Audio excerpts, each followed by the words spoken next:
আসসালামু আলাইকুম দর্শক, আপনারা যে যেখান থেকে আমাদের ভিডিও দেখছেন আপনাদেরকে অনেক অনেক শুভেচ্ছা জানিয়ে শুরু করছি আমাদের আজকের ভিডিও। আমাদের আজকের বাজিঘর পাখিদের জীবনচিত্র থাকছে ডিম নিয়ে। গতবারও একটি 2 দিন আগেও একটি ভিডিও পাবলিশ করেছি, সেটা হচ্ছিল ডিম নিয়ে। বজ্রপাতে ডিমগুলো নষ্ট হয়ে যাচ্ছে।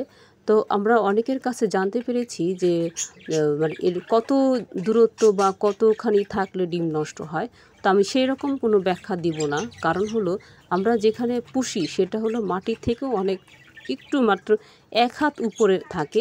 এছাড়াও কবুতরগুলো থাকে হলো মাটির সাথে, ওদের যে ঘরটা সেটা হলো মাটির সাথেই মিশ্র। তো যাই হোক, এখন আমরা চাচ্ছিলাম যে একটু সচেতনমূলক কিছু একটা ভিডিও করে, কিন্তু পাখিদের তো আর সচেতন করা যাবে না। ওরা তো প্রকৃতির সাথে মিশে প্রকৃতির মতোই চলে, প্রকৃতি যেভাবে ওদেরকে নেয় সেভাবে। আমরা হয়তো মানুষরা হয়তো একটু সচেতন হইতে পারি, কিভাবে সচেতন হওয়া যায়, বজ্রপাতের সময় কত দূরত্ব পর্যন্ত থাকতে হবে, কোথায় অবস্থান করতে হবে, পায়ে কী রাখতে হবে, এবং হচ্ছে হলো কত খোলামেলা জায়গায় থাকা যাবে না।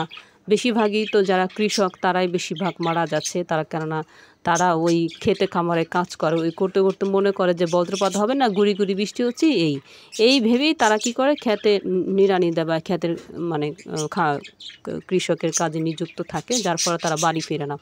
অনেকে নদীতেও মাছ ধরতে যায়, মাছ ধরেও তারা ব্যাক করে না ওখানেই।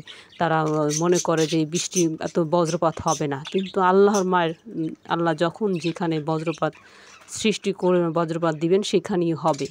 তো যাই হোক, কৃষক মানুষ মারা যাচ্ছে, আর এখানে পাখিদের তো ডিম। তো যাই হোক, আল্লাহ কাউকেই ছাড়ে না, সবাইকেই আল্লাহ যেভাবে পছন্দ করে নিয়ে যান। তো এখানে এই জুটি আজকে ওই যে হয়তো পরামর্শ করছে বা একটু খাওয়া দাওয়া, হয়তো এখানে ভালোবাসার বা রোমান্টিক হয়তো।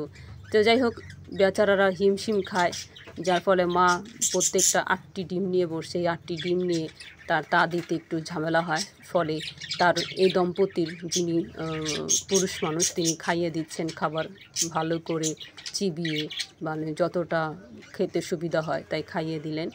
তো এখন হয়তো এই মা হয়তো এই যে দেখতেই পাচ্ছেন, একদিক দিয়ে ডিম দিলে আরেক দিক দিয়ে ঠাস করে বের হয়ে যায়। তো তার এটা একটা চিন্তা। 2 নাম্বার হলো প্রকৃতিও যদি বজ্রপাতের সৃষ্টি হয় সেটাও তার একটা চিন্তা। তো তারা হচ্ছে একটা ভয় পায়, এত বিকট শব্দ, সেই শব্দ তারা ভয় পাওয়ার ফলে তাদের হচ্ছে যে তারা আর ডিমে তা দেয় না, যার ফলে ওই যত ডিমে তা দিবে ততই তাড়াতাড়ি ফুটবে। তো ডিম তা দেয় না বিধায় ওই ডিম আর ফোটে না। এটাও একটা আমি কারণ খুঁজে পেয়েছি। অনেককেই জিজ্ঞাসা করেছি যে ডিম নষ্ট হয় কেন, বজ্রপাতের কারণে কি? আসলে কি বজ্রপাতের কারণও হইতে পারে, আবার অনেক সময় হচ্ছিল এই দম্পতি ভয় পেয়েছিল, যার ফলে এরা কয়েকটি সিজনে তাদের ডিম নষ্ট হয়েছে। তো এখন আল্লাহর রহমতে 8টি ডিম নিয়ে বসছে। জানি না, সামনে আরও হয়তো আমরা আশায় আছি আরও 2টি ডিম দিবে। তো টোটাল 10টি ডিম নিয়েই এই মা বসেন। তো এই 10টি ডিমের মধ্যে হচ্ছে যে সচরাচর তিনি সর্বোচ্চ 7টা ডিম ফোটাইতে পারে। তার মধ্যে যে 7 নাম্বার বাচ্চাটি, সে হয়তো সচরাচর বাঁচে না, কেননা ওই বড় বড় বাচ্চাগুলা খাবার গ্রহণ করার জন্য গেটের কাছে দাঁড়িয়ে থাকে। মা আসা মাত্রই মুখের থেকে যতটা ছিনাই নেওয়া যায়, কিন্তু যেই 7 নম্বর ছানাটি, সেই ছানাটির কাছে যাইতে যাইতে মায়ের মুখের খাবার শেষ হয়ে যায়, ওই ছানাটি আর খাবার পায় না, শেষে তার মৃত্যুবরণ করতে হয়।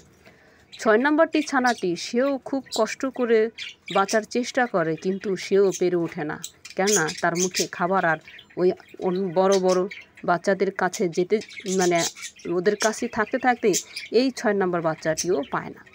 তো 5 নাম্বার বাচ্চাটি কোনো রকম বাঁচে, তবে তারও পশম হয়তো অনেক দেরিতে হয়, সেও খাবার ওরকম ঝামেলা থাকে। তবে 1 থেকে 4 পর্যন্ত এই 4টি ছানা আল্লাহর রহমতে চলছলা থাকে।